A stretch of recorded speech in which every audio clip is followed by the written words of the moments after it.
The circulatory system is the system that circulates blood and lymph through the body, consisting of heart, blood vessels, blood, lymph, and lymphatic vessels and glands. One short-term effect that occurs in the circulatory system is the release of adrenaline, often before exercising begins. This causes the heart rate to rise. Adrenaline is released mainly through the activation of nerves connected to the adrenal glands, which trigger the secretion of adrenaline and thus increases the levels of adrenaline in the blood. This process happens relatively quickly within 2 to 3 minutes of a stressful event being encountered. During periods of stress, such as waiting for the whistle to blow in a game of netball, the brain signals the adrenal glands to produce adrenaline. Adrenaline helps your body react faster or more quickly and makes your heart beat faster, increases blood flow to the brain and muscles, and stimulates the body to make more sugar to use for fuel.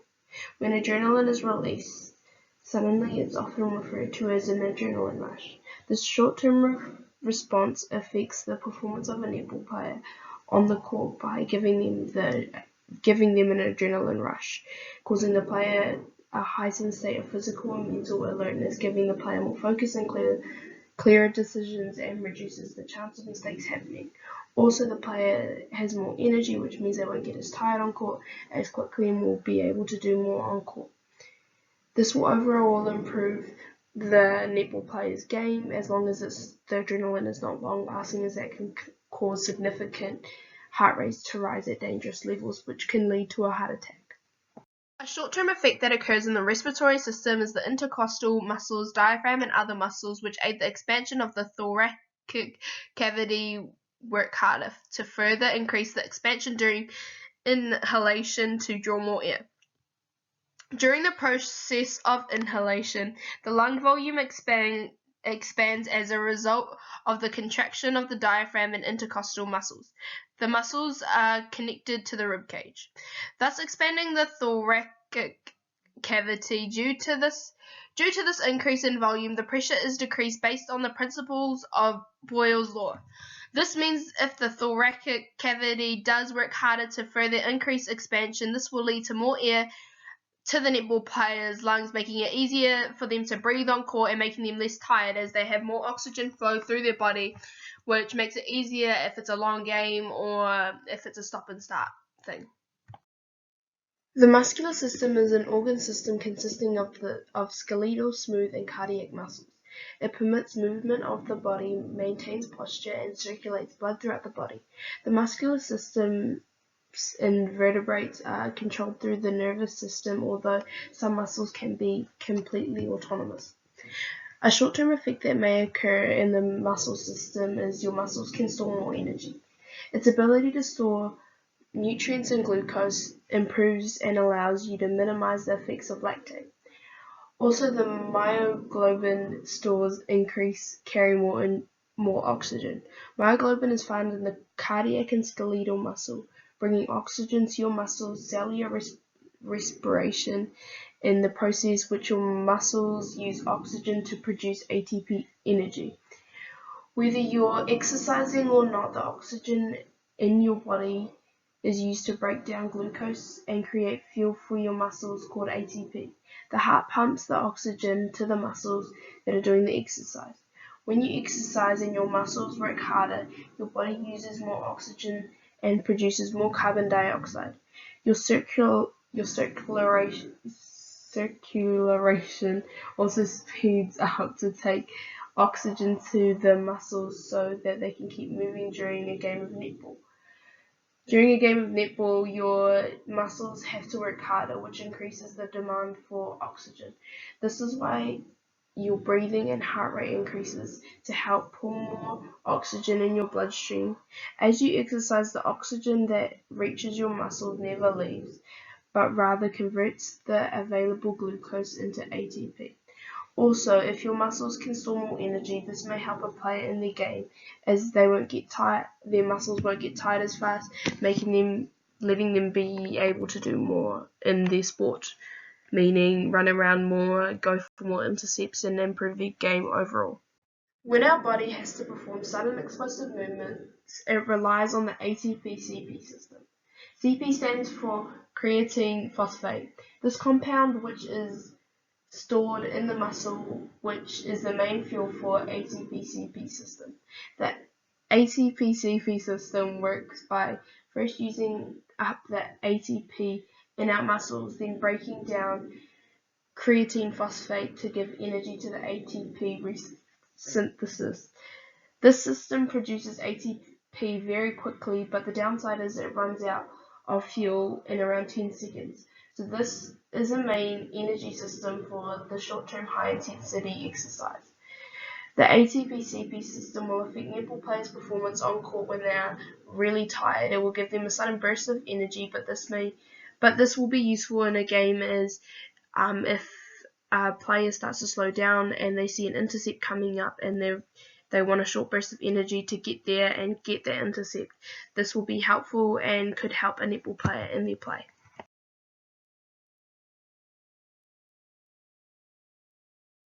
One long-term effect that happens in the circulatory system is when the resting heart rate decreases in trained individuals due to more efficient circulatory system. This long-term effect occurs to netball players. Your resting heart rate, RHR, is the number of times your heart beats per minute, your BPM, while at complete rest. It is an indicator of physical fitness, as your resting heart rate will decrease as your heart becomes stronger with aerobic exercise training. My resting heart rate may decrease as I play more netball, as I have more trainings and play more games, especially because I play centre or wing attack, which requires a lot of running. If your resting heart rate decreases, this will mean your heart muscle is in better condition and doesn't need to work as hard to maintain a steady beat.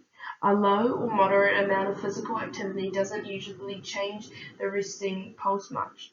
This will affect the player's performance by them having more energy in the game, as they are proven to be fitter, and after the game they won't be as tired and they won't have muscle fatigue. This is why it's helpful to have a fast decrease in resting heart rate. So when you play that, it doesn't matter if your heart rate's high, but as you finish the game, your heart rate starts to lower very fast. A short-term response in the respiratory system is the respiratory system increase in strength. When you exhale, the external intercostal muscles relax and the internal intercostal muscles contract, pulling the ribcage downwards and inwards.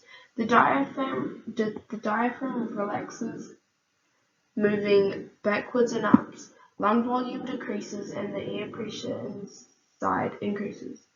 When you breathe in or inhale, your diaphragm contracts, means tightens and downwards.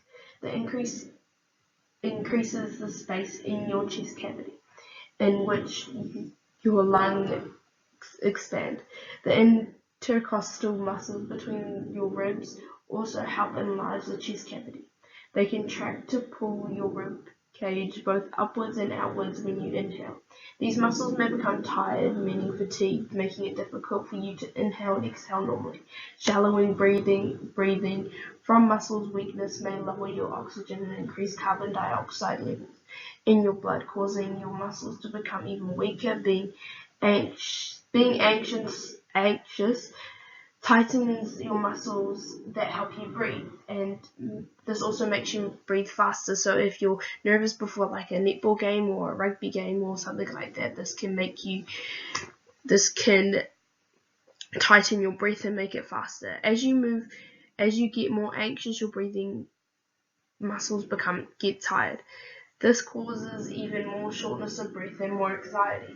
At this point, you may panic. These muscles increase strength. This allows for great expansion of the chest cavity. This also improves the ability to breathe more air a long period of time without fatigue. The respiratory muscles include diaphragm and intercostal muscles. These muscles have strength.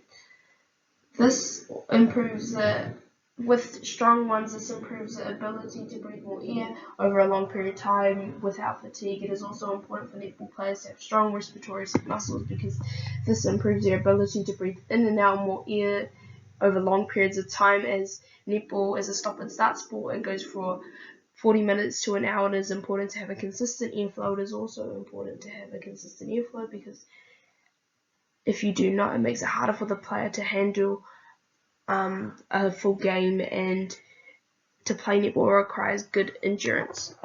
A long-term response that occurs in the muscular system is your muscles increase in size. They get larger and stronger, meaning like hypertrophy.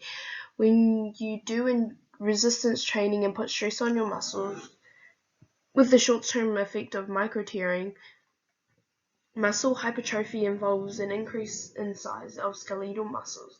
Through the growth in its size, it increases the component cells. Two factors contribute to hypertrophy, which is sarcoplasmic hypertrophy, which focuses more on the increase in muscle glycogen storage, and myofibrillar hypertrophy, which focuses more on the myofibril size. An increase in size of your muscle affects your performance, as if your muscles are stronger, you are less prone to injury. Also, if you have an increase in your arm size, this is helpful in netball, as this affects your performance, as netball is mainly a passing sport, and if you do work on your arms and there is an increase in muscle size, this will therefore result in a stronger pass and making your passes more effective and overall improve your passing performance. Lactic acid. One of the energy systems is lactic acid. Lactic acid is a chemical in your body that produces in your muscles during tough exercise or when you are sick. Lactic acid, also called milk acid, is used in the fermentation or chemical change of various foods like yogurt, sour milk, and cottage cheese. Your body produces lactic acid to give you extra energy if you're sick or weak or engaging in tough physical activities like netball or any other sport. This is because some illnesses and exercises reduce your body's oxygen levels, which lead to low energy. At that point, your body begins to tap into sugars in your microscopic muscle cells and red blood cells.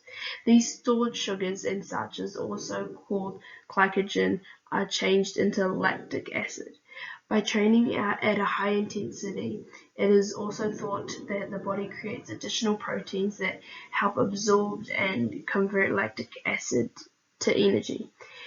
As your intensity exercises increases, the imbalance causes a buildup of lactate levels, which the lactic threshold is in reach. Lactic acid buildup causes muscle fatigue and soreness.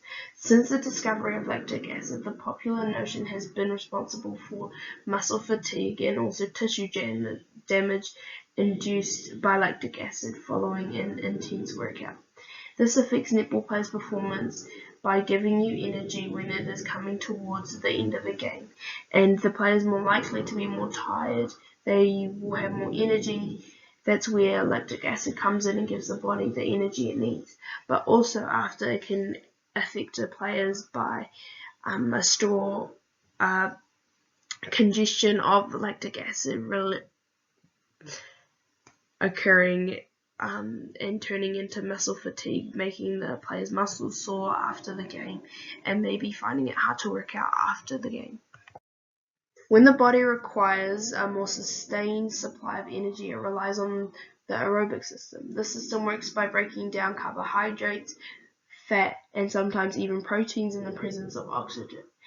This produces large amounts of energy for ATP synthesis, plus carbon dioxide and water. Unlike lactic acid, these products are not harmful to performance for aerobic energy system fatigue and result of running out of carbohydrate. Although fat can be used as a fuel in the system, we start to feel tired when our glycogen runs out. Our glycogen storage can last for several hours depending on how hard we're working. For professional athletes at Silver Ferns, the New Zealand national netball team, the body mixes glycogen and fat as a source of fuel, so the glycogen supply lasts even longer. This is called glycogen sparing. Also, this happens in high intensity endurance like running, marathons, and biking and triathlons. The aerobic energy system is the main source of energy in the middle distance events and endurance sports. In netball, the aerobic system is important for endurance and recovery in between balance of activities. While the aerobic system dominates, lactic acid is cleared from the muscles and the fuel reserves in the muscles are being topped up.